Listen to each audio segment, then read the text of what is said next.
30일 화요일 새벽 우리 하나님 앞에 예배드립니다. 존귀하시고 내려오신 우리 주 하나님, 오늘도 우리를 주님 품으로 불러주시고 하나님을 예배할 수 있도록 은혜 주신 것 감사드립니다.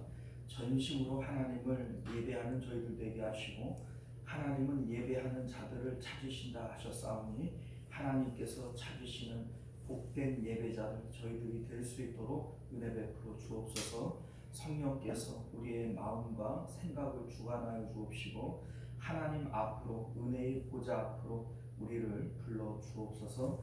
거룩하신 예수님 이름으로 간절히 기도드리옵나이다. 아멘. 우리 사도신경 함께 고백드립니다. 전능하사 천지를 만드신 하나님 아버지를 내가 믿사오며 그 외아들 우리 주 예수 그리스도를 믿사오니 이는 성령으로 잉태하사 동정녀 마리아에게 나시고 본디오 빌라도에게 고난을 받으사 십자가에 못 박혀 죽으시고 장사한 지 사흘 만에 죽은 자 가운데서 다시 살아나시며 하늘을 오르사 전능하신 하나님 우편에 앉아 계시다가 저리로서 산자와 죽은 자를 심판하러 오시리라. 성령을 믿사오며 거룩한 공예와 성도가 서로 교통하는 것과 죄를 사하여 주시는 것과 몸이 다시 사는 것과 영원히 사는 것을 믿사옵나이다. 아멘. 자, 우리 찬송가 179장입니다. 찬송가 179장 주 예수의 강림이 가까우니 저 천국을 얻을 자 회개하라. 함께 찬송하겠습니다. 179장입니다. 주 예수의 강림이 가까우니 저 천국을 얻을 자 회개하라. 주 성령도 너희를 부르시고 무천사도 나와서 영접하네. 주 예수님 너희를 찾으시니 왜 의심을 하면서 오지 않나. 온 세상 죄 담당한 어린 양은 죄 많은 자 불러서 구원하네. 이 세상이 졸기는 죄물로니 내 근심과 고초를 못 면하니 또 손질 때 위로를 못 얻으며 저 천국에 갈 길도 못 찾으리. 내 아버지 주심은 생명 양식 다 배불리 먹어서 영생하라. 곧 의심을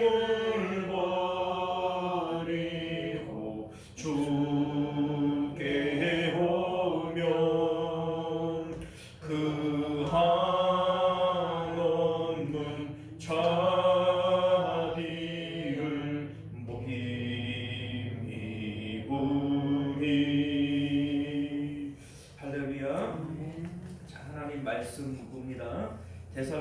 후서 2장 데살로니가 후서 2장 1절에서 우리 6절까지 말씀 교독하여 읽도록 하겠습니다.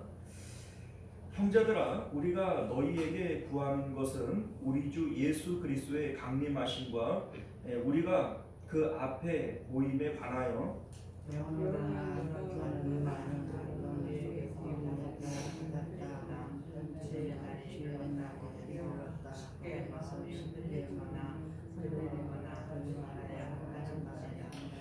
누가 어떻게 하여도 너희가 미혹되지 말라. 먼저 배교하는 일이 있고 저 불법의 사람 곧 멸망의 아들이 나타나기 전에는 그날이 이르지 아니하리니 그는 대접하는 자라 신이라고 불리는 모든 것과 승리함을 받는 것에 대항하여 그 위에 자기를 높이고 그들의 성전을 하는 제대를 하나님이라는 것입니다.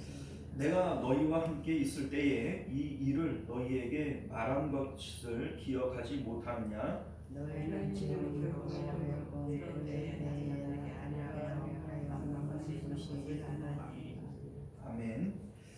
자, 우리 기도하겠습니다. 은혜로우시고 자비로우신 우리 주 하나님, 우리가 오늘도 주의 말씀을 통해서 하나님 나라의 비밀들을 깨닫게 하시고 이 진리의 말씀들 붙들고 이 땅 가운데 하나님 기뻐하시는 삶을 살아가는 저희들 되도록 은혜 베풀어 주옵소서. 예수님 이름으로 기도드리옵나이다. 아멘. 자, 오늘 우리는요 함께 읽은 본문의 말씀을 중심으로 재림을 소망하지 않는 배교자와 적그리스도라고 하는 제목으로 하나님 말씀 나누도록 하겠습니다. 재림을 소망하지 않는 배교자와 적그리스도. 데살로니가 전후서의 특징은 두 가지예요. 첫 번째는 3주밖에 되지 않는 짧은 기간 동안 복음을 전했음에도 불구하고 또 유대인들의 극심한 박해가 있음에도 불구하고 데살로니가 교회 성도들이 믿음을 잘 지켰기 때문에 그에 대한 하나님께 대한 감사의 마음을 담고 있는 것이 첫 번째이고요. 두 번째는 짧은 기간 그 말씀을 전했기 때문에 아무래도 이제 죽은 자의 부활이나 예수님의 재림이나 이러한 종말에 대한 내용들을 데살로니가 교회 성도들이 상당히 많이 오해를 하고 있었다는 겁니다. 자, 그래서 사도 바울은 이러한 종말론에 대한 내용들을 많이 보충해서 가르쳐 주고 있는 이러한 내용이 데살로니가 전후서의 내용인데 후서에서는 전서보다도 이 종말에 대한 내용이 더욱 강화되어졌다, 이렇게 보시면 될 것 같습니다. 내용적으로는 데살로니가 전서나 후서나 크게 다르지 않습니다. 다르지 않지만 그 이제 전서에서는 그 이제 짧은 기간 복음을 전했음에도 또 믿음을 잘 지키고 있는 것에 대한 감사의 마음을 비중 있게 더 많이 다뤘다면 데살로니가 후서에서는 이 종말론에 대한 부분들은 조금 더 비중 있게 다루었다, 이렇게 볼 수 있겠습니다. 자, 오늘 본문에서 예수님의 재림에 대한 오해를 바로잡고자 하는 사도 바울의 노력은 계속되고 있습니다. 1절 말씀을 보면 형제들아, 우리가 너희에게 구하는 것은 우리 주 예수 그리스도의 강림하심과 우리가 그 앞에 모임에 관하여 라고 말씀합니다. 예수 그리스도의 강림하심, 그 재림에 대한 이 내용을 말씀하고 있는데 어떤 오해를 또 하고 있었는가? 예수님께서 이미 재림하셨다, 이러한 이제 오해를 하고 있었던 거예요. 2절 말씀을 보면 영으로나 또는 말로나 또는 우리에게서 받았다 하는 편지로나 주의 날이 이르렀다고 해서 쉽게 마음이 흔들리거나 두려워하거나 하지 말아야 한다, 이렇게 지금 얘기를 하고 있죠. 자, 영으로나 말로나 우리에게서 받았다고 하는 편지나, 이게 무슨 얘기냐면 데살로니가 교회 성도들이 다양한 루트를 통해서 이 이제 예수님의 재림에 대한 소식을 듣고 있었던 것 같아요. 자, 그러니까 자, 누가 기도 중에 예수님의 재림에 대한 계시를 받았다. 뭐 이런 얘기가 있을 수 있고, 이게 이제 영으로나 이런 뜻이, 영은 이제 성령을 얘기하는 거 아니겠어요? 자, 그리고 내가 누구에게 들었는데 예수님이 이미 어디 재림하셨다더라, 이렇게 뭐뭐 했다더라, 이런 이제 종류의 그 근거 없는 이러한 내용들을 많이 듣게 됐던 겁니다. 또 어느 교회에 사도 바울이 편지를 보냈는데 그 편지의 내용에 재림에 대한 이런 내용이 있다더라, 이런 것들이죠. 자, 그러니까 소위 뭐뭐 하더라 라고 하는 근거 없는 여러 가지 재림에 대한 소식들을 이들이 들었고, 이러한 일들 때문에 예수님이 이미 재림한 거 아니냐, 이러한 어떤 그 오해들과 두려움과 뭐 이러한 우왕좌왕 거리는 것들이 데살로니가 교회 안에 있었던 겁니다. 자, 그런데 우리 이제 이러한 내용에 대해서 이제 사도 바울이 3절에 누가 어떻게 하여도 너희가 미혹되지 말아라, 이렇게 지금 말씀하고 있는 겁니다. 우리가 앞서 말씀드렸지만 요한계시록 1장 7절을 보면요, 볼지어다 그가 구름을 타고 오시리라. 각 사람의 눈이 그를 보겠고 그를 찌른 자도 볼 것이요 땅에 있는 모든 족속이 그로 말미암아 애곡하리니 그러하리라. 아멘. 이렇게 돼 있거든요. 자, 여기 보면 구름을 타고 오시리라 이렇게 되어 있어요. 자, 그러니까 요한계시록 1장 7절이 구름을 타고 오신다 이렇게 얘기를 하니까 사람들은 예수님이 구름 타고 하늘로 올라가신 그 모습 그대로 온다고 그랬고, 그러니 구름을 타고 오시는 그것이 그 부활 때에 승천하실 때의 그 모습 그대로 오시는 거냐, 이렇게 지금 오해를 하고 있는 것인데, 자, 여기에 보면 그를 찌른 자도 볼 것이다 이렇게 얘기를 해요. 자, 예수님을 찌른 사람은 이미 죽었단 말이에요. 그런데 그들이 어떻게 예수님을 보죠? 자, 또 한 가지, 모든 족속이 예수님의 재림을 보고 애곡을 하리라 이렇게 얘기를 했어요. 자, 여러분들, 지구는 어디 한 부분에서 보면 반대쪽은 절대로 볼 수 없죠.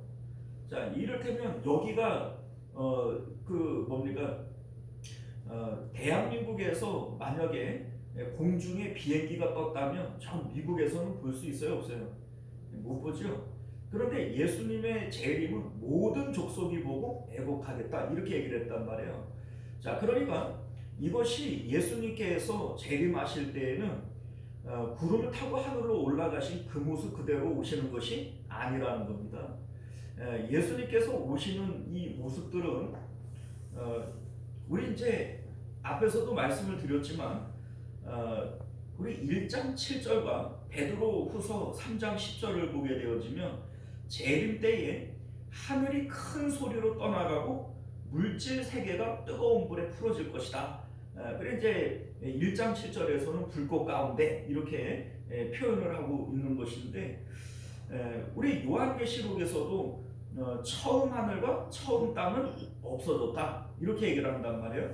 자, 그러니까 이 세계, 물질 세계 자체가 다 없어져 버리는 거예요. 그리고 땅에 있는 것들이 드러난다 이렇게 얘기를 하는 것은 모든 것이 없어지게 되어질 때 남는 것은 영적인 존재들만 남게 되어져요. 모든 물질 세계가 없어지면 영적인 존재들만 남게 되어지는데, 이 땅 가운데 영적인 존재가 누가 있어요? 사람의 영혼밖에 없죠. 그러니까 물질 세계들은 다 없어지게 되어지고 창세로부터 지금까지 모든 영혼들만 남게 되어지는 거예요. 이 상태 가운데에서 예수님께서 재림하시는데 왜 구름을 타고 오신다 이렇게 얘기를 했냐면, 이 구름은 하늘을 상징하는 것인데 하나님이 계신 그 하늘이 이 땅 가운데 내려오는, 이것을 이제 요한계시록에서는 새 예루살렘이 하늘로부터 내려온다 이렇게 표현을 하는 것이고, 이것을 이제 구름을 타고 오신다, 구름이 내려온다 이렇게 표현을 하고 있는 겁니다. 자, 그런데 이런 모습으로 예수님이 재림하게 되어질 때에는 이 세상 가운데 누구 한 사람도 보지 못하는 사람이 있겠어요? 없겠어요? 없죠. 예수님을 찌른 사람도 볼 것이고 모든 족속이 보고 애곡하리라 이렇게 얘기를 했으니까 내가 모르게 예수님이 재림하는 경우가 있겠어요? 없어요. 그러니까 예수님이 뭐 어디에 재림을 했다더라, 예수님은 이미 재림을 했다더라 이런 얘기들이 우리 한국 교회 안에서도 얼마나 많이 있었어요. 누가 뭐 아무개 누가 재림 예수다, 뭐 예수님은 이미 뭐 내려오셨다, 뭐 이런 얘기들이 얼마나 이단들 가운데 많이 있었습니까? 그런데 여러분들 그 성경을 몰라서 하는 얘기예요. 절대로 그럴 수 없습니다. 내가 모르는 사이에 예수님이 재림할 수는 없어요.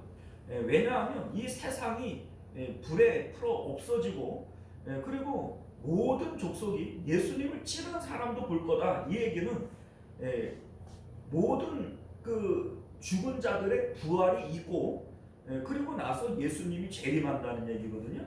그러니까 죽은 사람이 다 부활을 해야 그 이제 물질 세계는 없어지고 죽은 자들은 부활하고 그리고 예수님이 재림하시는 건데 누구도 모르게 예수님이 재림할 수는 없는 것이다. 그러니 뭐 누가 뭐 예수님 재림했다 이런 얘기를 하면은 그냥 비웃으면 돼요. 그 뭐 저거 성경도 모르고 뭐 직불도 모르고 하는 소리니까 그냥 무시해버리면 됩니다. 자, 그런데 사도 바울은 이 재림 전에 있어야 할 징조에 대해서 3절 하반절에 말씀하고 있어요.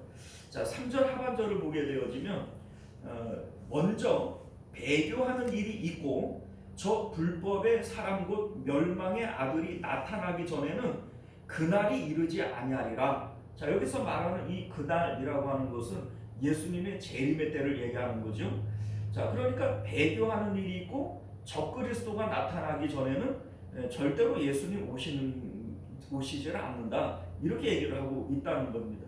자, 그런데 이 말씀은 우리가 선뜻 이해하기가 쉽지 않아요. 배교하는 자가 있고 적그리스도가 나타나야 예수님이 재림한다. 이게 그러면 언제 배교자가 언제 나타날 거고 적그리스도는 언제 나타날 거냐? 도대체 언제가 예수님 재림하는 때냐? 또 이렇게 우리가 이제 궁금해할 수 있다 이거죠. 자, 그런데 여러분들 이 말씀은 문자 그대로 해석할 수가 없어요. 자, 왜냐하면 5절을 보게 되어지면 내가 너희와 함께 있을 때에 이 일을 너희에게 말한 것을 기억하지 못하느냐 이렇게 말씀하는데 데살로니가 교회 성도들에게 사도 바울이 무슨 얘기를 했는지 우리는 모르잖아요. 그러니까 이미 앞에서 같이 있을 때 얘기했던 것이 있고 그 얘기를 너희들이 이미 알고 있기 때문에 사도 바울은 3절에 배교하는 자들이 먼저 있어야 되고 적그리스도가 있어야 이게 그 재림의 때다 이렇게 얘기를 하는데 이거를 이 데살로니가 교회 성도들은 알아듣는다는 거예요. 왜 알아들어요? 이미 같이 있을 때 이 얘기를 이미 했다는 거잖아요. 그런데 우리는 같이 있을 때 뭔 얘기를 했는지는 모르니까 이 내용을 문자 그대로만 이해를 할 수가 있는데 문자 그대로 이해를 하면 성경적으로 너무 틀린 얘기가 되어버립니다. 자, 왜 그러냐면 우리 사도 바울이 우리 이제 그런 얘기를 하잖아요. 우리 이제 그 예수님의 재림의 때는 아무도 모른다. 하늘의 천사도 모르고 예수님 아들도 모르고 오직 하나님 아버지만 알고 계신다. 그러니 너희는 깨어 있어야 된다. 이 말씀은 예수님도 하셨고 사도 바울도 했단 말이에요. 자, 항상 깨어 있어야 될 것이라고 하는 이 말은 예수님이 언제 오실지를 알아요, 몰라요? 몰라요. 그런데 배교하는 일이 있고 그리고 적그리스도가 나타나기 전에는 절대로 예수님 먼저 오는 법이 없어 라고 얘기를 한다면 이게 마치 아직까지는 뭐 적그리스도고 배교자고 이거 아직 안 나타났으니까 아직 깨어있지 않아도 아직은 안전해 이렇게 받아들이라고 이 얘기를 하는 걸까요? 이게 말이 안 되잖아요. 자, 그러니까 문자 그대로 받아들이게 되어지면 야, 배교자가 나타나고 적그리스도가 나타나야만 예수님이 나타나는 것이기 때문에 너희는 그때까지는 안전할 수 있어. 뭐 이렇게 우리가 그러니까 문자 그대로 해석을 하면 그렇게 받아들일 수밖에 없는 거예요. 그런데 사도 바울이 절대로 그런 식으로 얘기할 턱이 없단 말이죠. 그러니까 5절에 얘기했던 것처럼 내가 너희와 함께 있을 때 했던 얘기를 기억을 해봐라. 이 얘기가 뭔지를 우리가 알아야 이 이제 3절과 4절에 배교자와 적그리스도가 있어야 예수님의 재림이 있다. 이 얘기를 우리가 이해할 수 있을 것인데, 자, 우리 이제 데살로니가 교회에 무슨 얘기를 했는지는 모르지만 아주 가까운 빌립보 교회에 사도 바울이 보낸 편지 가운데 이것을 짐작할 수 있게 하는 내용이 있단 말이에요. 자, 우리 이제 배교가 뭐냐? 우리 이제 뭐 배교와 적그리스도가 뭐냐? 이거를 먼저 알아야 될 텐데, 우리 이제 배교가 뭐냐라고 할 때, 배교라고 하는 것은 절대로 예수님을 믿지 않는 사람은 배교를 할 수 없어요. 이 세상 모든 사람들이 하나님을 등진 상태이기는 해요. 모든 사람들이 하나님을 등졌죠. 그러나 배교라고 하는 것은 믿고 있는 상태에서 배신하는 것이 이게 이제 배자가 등배자 아닙니까? 그러니까 예수님을 믿고 있는 상태에서 등을 돌려야 그래야 배교지. 이미 등을 돌리고 있는 사람들에게는 배교라고 하는 말을 쓸 수가 없단 말이죠.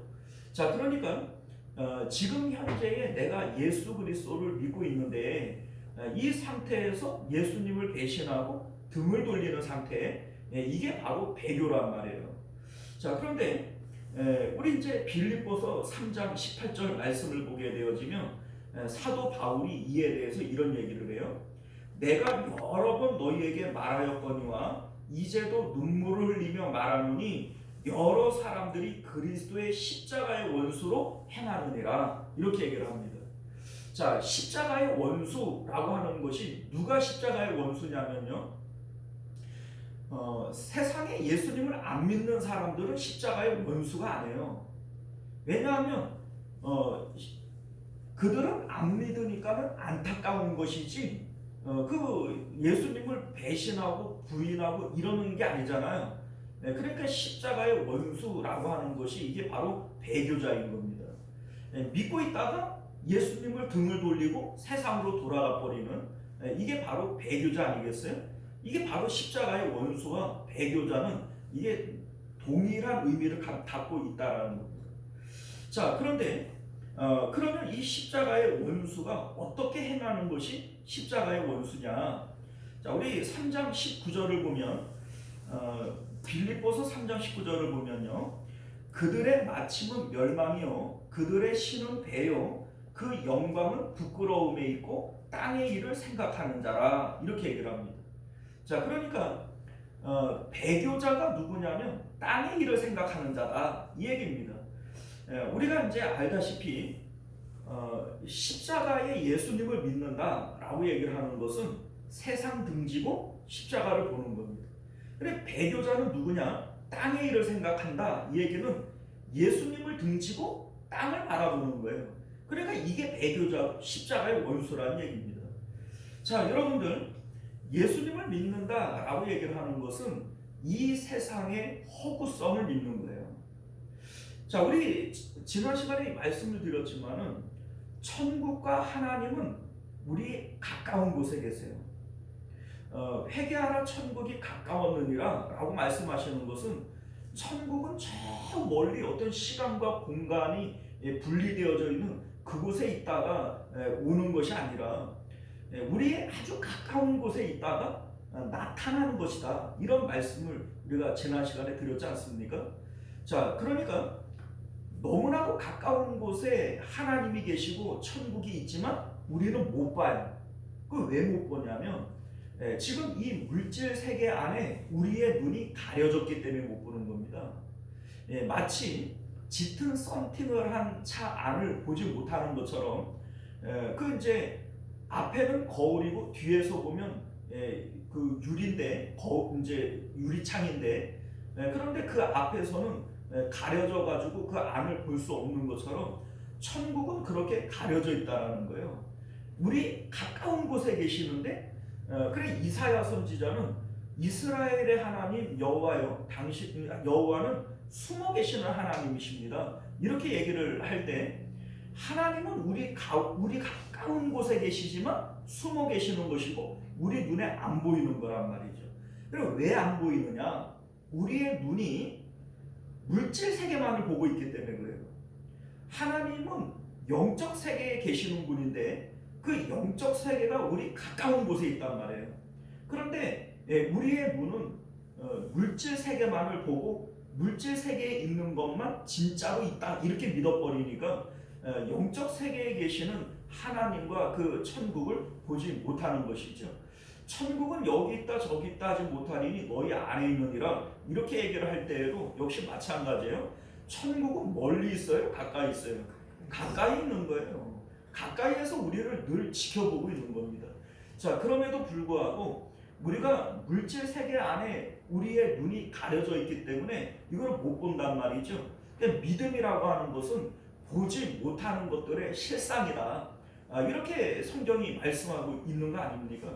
자, 그래서 사도 바울은 우리의 눈을 가려버리는 이 세상의 물질 세계 안에서 좋다라고 얘기하는 그것들을 배설물 취급을 해버리는 거예요. 배설물은 가까이 해야 돼요? 멀리 해야 돼요? 멀리 해야죠. 그러니까 사도 바울은 우리의 눈을 가려버리는 그것들을 멀리 해야 된다. 이 배설물과 같은 것이다. 이렇게 말씀하고 있는 것임을 믿으실 수 있기를 바랍니다. 우리 이제 솔로몬은 그것들을 헛것들이다, 헛된 것들이다. 야고보 사도는 그것들은 아침 안개와 같은 것이다, 쉬 사라지는 것들이다 이렇게 얘기를 하죠. 자, 그러니까 이것들은 다 허구들이에요. 허구. 우리 눈에 있지만 없는 것이고 뭐 좋다라고 얘기하지만 헛된 것들이고. 자, 그러니까 우리 이제 예수님께서 우리에게 날마다 자기 십자가를 지고 나를 따라와라 이렇게 말씀하시는 것은 이 땅의 가짜들 허구에 너희의 마음을 뺏기지 말고 진짜 있음이고 진짜 좋음이신 하나님께 마음을 드려야 한다. 이게 이제 예수님의 십자가의 복음 아닙니까? 자, 그러면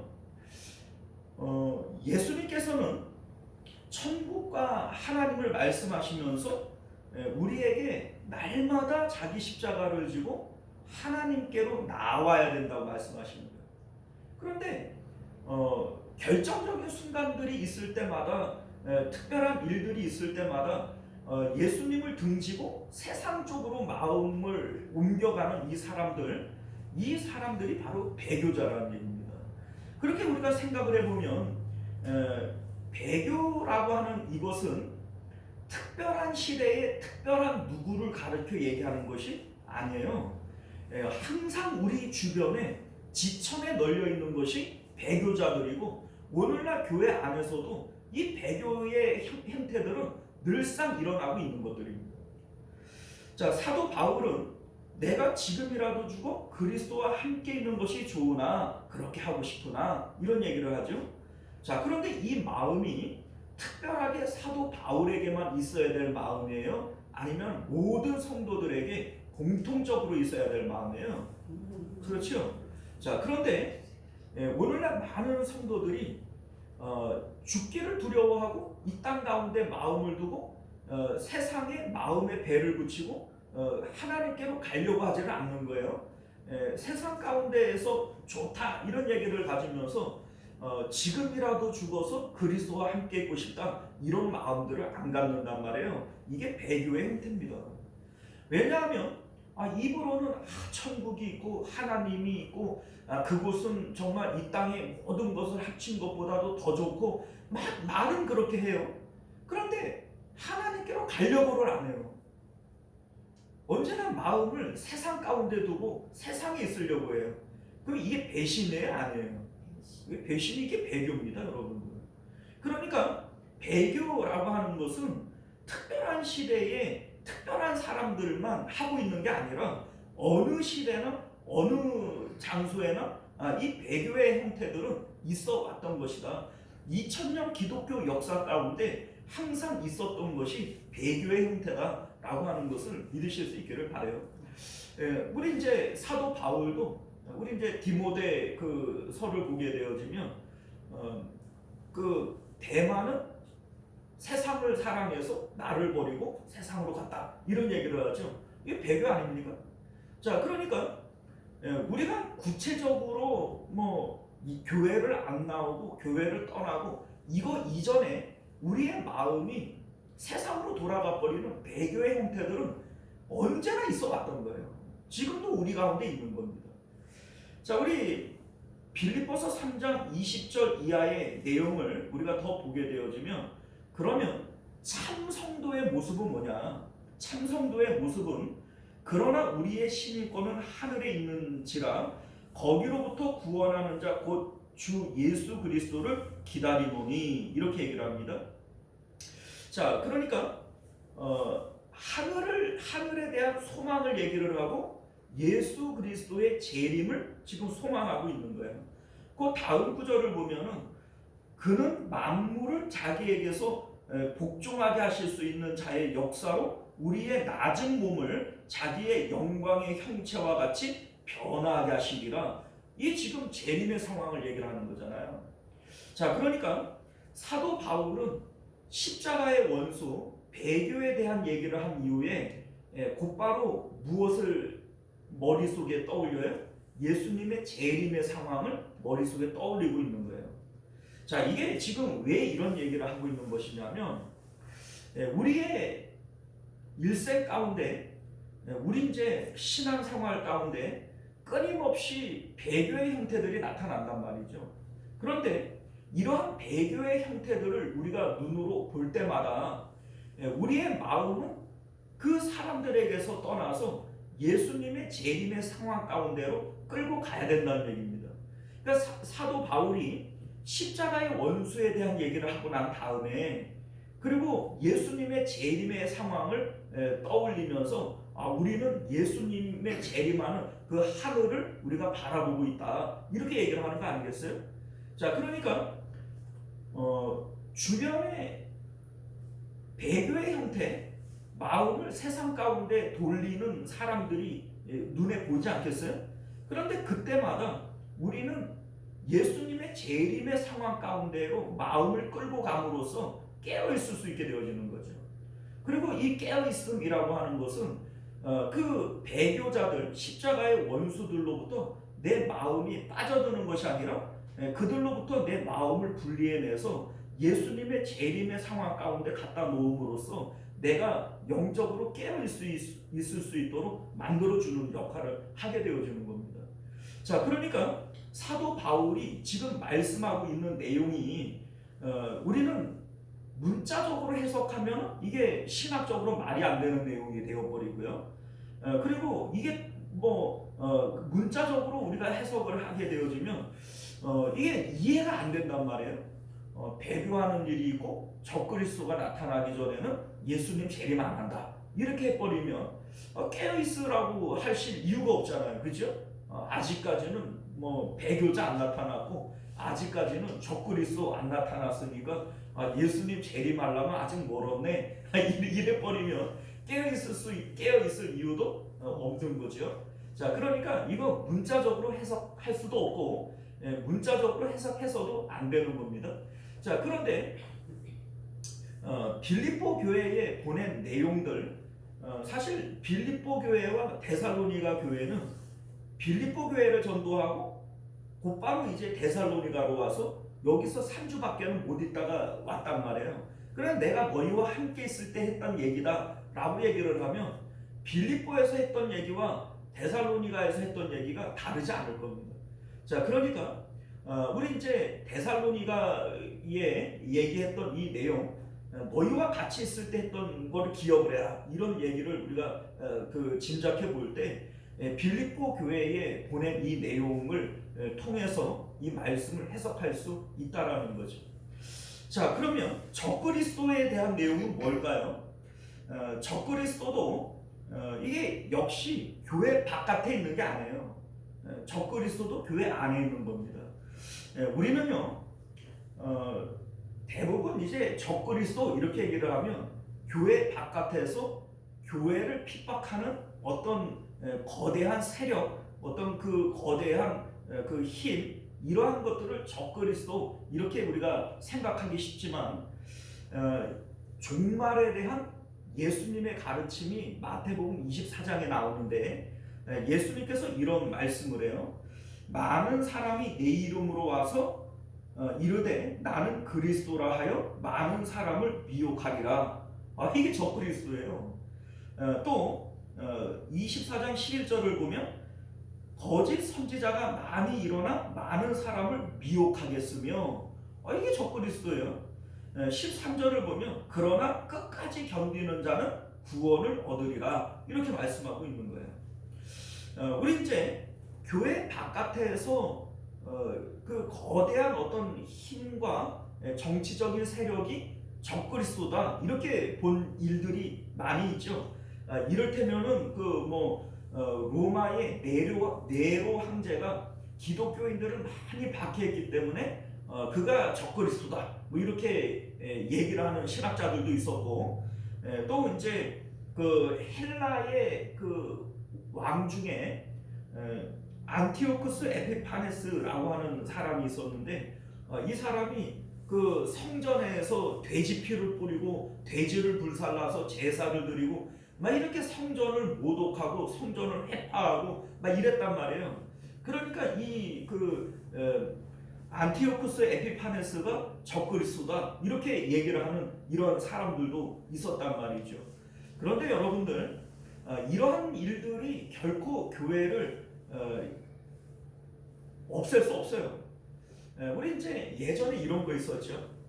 제가 어렸을 때, 제가 우리 딸내미만한 그런 나이 때, EU라고 하는 유럽 연합이 만들어졌어요. 근데 그때 이제 했던 이제 많은 사람들이 돌고 돌았던 얘기 중에 하나가 EU가 바로 적그리스도고, 그리고 이제 바코드가 나올 때 이게 666의 표고, 그 이제 최근에는 코로나 주사 맞을 때 이게 세계 정부가 사람의 몸속에다가 그 666에 그거를 심는 거다. 이런 얘기들이 막 돌았잖아요. 그런데 여러분들 이런 얘기들은 모든 시대 가운데 계속 있어 왔던 얘기예요. 그런데 여러분들 성경을 우리가 잘 보면 그런 일은 있을 수 없어요.